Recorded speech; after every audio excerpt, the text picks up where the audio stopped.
repetitions. Load those. See how high we can get that up. Okay, Ryan, you want to go first? Let's go 3 to 5. Snapping it tall. Excellent. That's the amount of power that you're producing. And let that arm go long and then come around and pull it close to the body. Right there. Right through.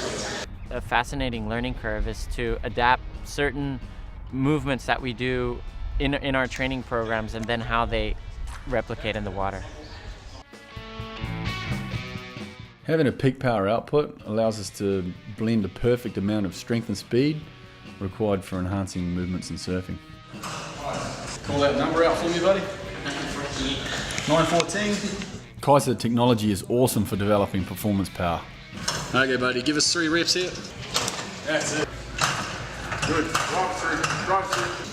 1170. Clear it on out. So from low to high, push, pull, push, pull, push, pull. That's it. Up and punch, up and punch, up and punch. That's it. Nice. Okay, cool.